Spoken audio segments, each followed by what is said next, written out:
அவன் பக்கத்தில் வாங்கி குடிக்கிற நாய் இங்கே வந்து கட்டி குழச்சிக்கிட்டு இருக்கு ஒரு நாய்.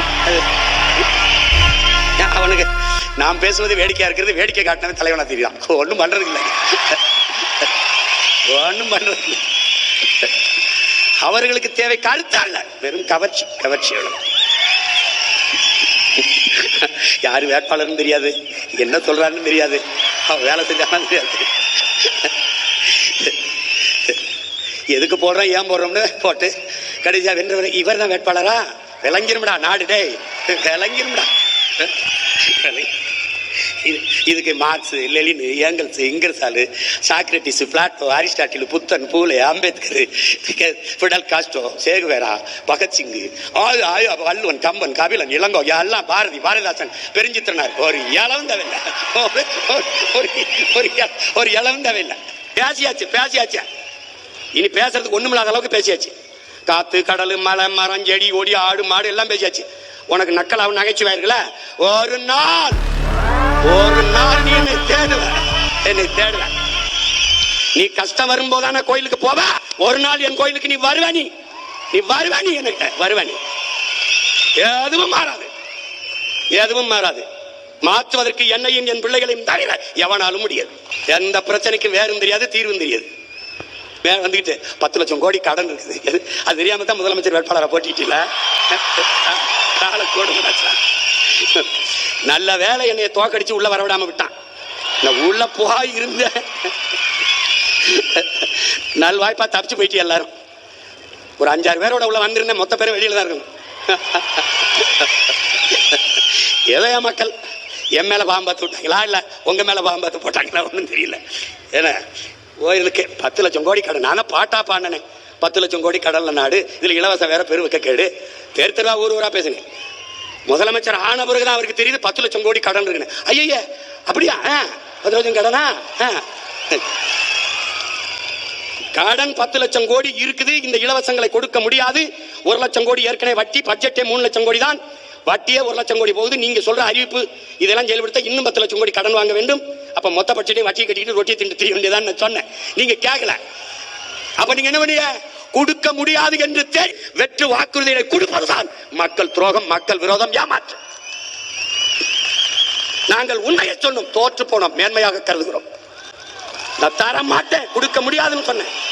ஆனா நீங்க 2500 இப்பதான் தெரியுது கொஞ்சம் காசு இல்ல, அது கூட தெரியாம எதுக்கு வந்திய? எதுக்கு வந்திய?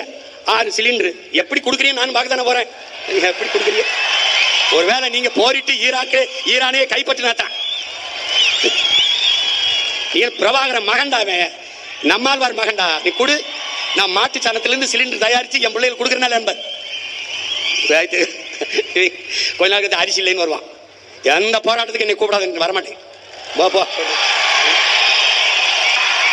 உனக்கு தான் ஒரு கஷ்டம் வராது. இதான் கடவுளின் ஆட்சியை நிறுவிட்டிய. அப்புறம் நாங்க தேவைப்பட மாட்டோம்ல. ஏதாவது ஒரு பிரச்சனைன்னு வீட்டுக்கு வந்துட்டு எனக்கு மனு கொடுக்க வா, அன்னைக்கு பாப்பா இந்த சிரிச்சுக்கிட்டு கசியமா இல்ல. அன்னைக்கு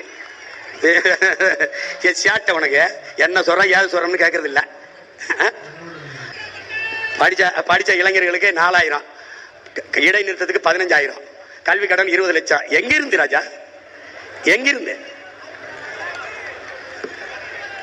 பாருங்க, எப்படி பாருங்க. அவர் என்ன பண்ணுவாரு பாவம், கடன் ஆகி போச்சு.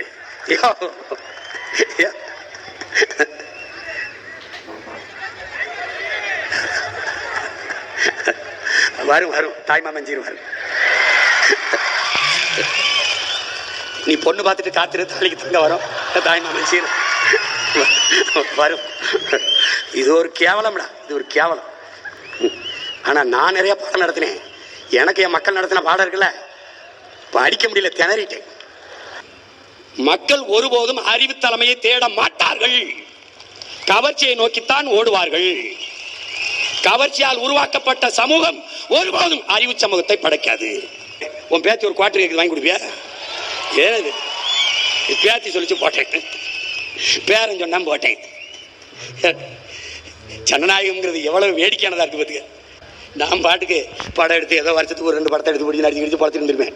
என்னைய குட்டி கொண்டு வச்சு மண்டைய கழுவி நான் என்ன செய்யறது அங்கே போய், நீங்க போய் இறங்குங்க, உங்களுக்கு என்ன செய்யறதுன்னு தெரிய வந்துரும்னு. எனக்கு தெரிய வந்துருச்சு. இங்க பல பேருக்கு ஒன்றும் தெரிய வரவே இல்லையே. அதான பிரச்சனை. நான் போராடாத பங்கேற்காத போராட்டம் கிடையாது. இப்படி திரும்பி பார்த்தா கட்சி ஆரம்பித்த காலத்திலேருந்து இந்த 15 ஆண்டுகள் இப்படி திரும்பி பார்த்தா எல்லா போராட்டம், வெயில், மலை, காடு, பசி, வட்டினி, எத்தனாயிரம் கிலோமீட்டர் பயணம், எத்தனாயிரம் மணி நேரம் பேச்சு, எதுவுமே பயனில்லை. எதுவும் பயனில்லை. நிலம், வளம் எல்லாம் திருடப்படுது, எல்லாம் களவு போகுது.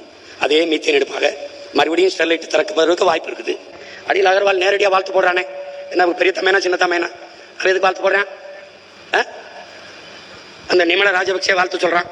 அவன் பக்கத்தில் வாங்கி குடிக்கிற நாய் இங்கே வந்து குலைச்சிக்கிட்டு இருக்கு ஒரு நாய். அவனுக்கு பிரச்சனை ஆமகரி தின்னா இல்லையான்னு மொத்தே உங்களை எல்லாம் டேய் நாய், உனக்கு தமிழில் எங்க இருக்கு, தெற்கு இருக்கா வடக்கு இருக்கான்னு தெரியாது. என் தலைவன் நின்ன திசை தெரியாது. நாய் ஆடு ஆடு இப்பதான் இருக்கு. ஒரு 6 மாசம் 7 மாசம் கழிச்சு உள்ள வந்திருந்தீன்னு வச்சுக்க, தப்பிச்சு போ. ஆமக்கறி திண்டாரா இல்லையா? ஏன்னா அவ்வளவு பெரிய பன்னாட்டு குற்றமாடாது. நான் இதை சொல்லி தொலைச்சிருக்க மாட்டேன். எங்க ஆளு சும்மா இருக்காம எது சொன்னாலும் அங்க போய் சொல்லுங்க பாப்பா. நீங்க ஆமக்கறி சாப்பிட்டீங்களா, ரொம்ப நல்லா இருந்தா அங்க போய் சொல்லணும். AK-74 பயிற்சி கொடுத்துட்டு அப்ப ரஷ்யாவில் இருக்கு, அதுக்கப்புறம் நம்ம கிட்ட இருக்குன்னு. அப்ப இந்தியாவில் AK-74 இல்ல. இப்ப இந்தியாவில AK-74 சுட்ட ஒரு ஆள் நான் தான் இருக்கேன்னா, ஆமா அது அங்க போய் சொல்லுங்க. அவர் சொன்னதுனால வந்து சொன்னீங்களே, நான் எதுக்கு சொல்றேன்?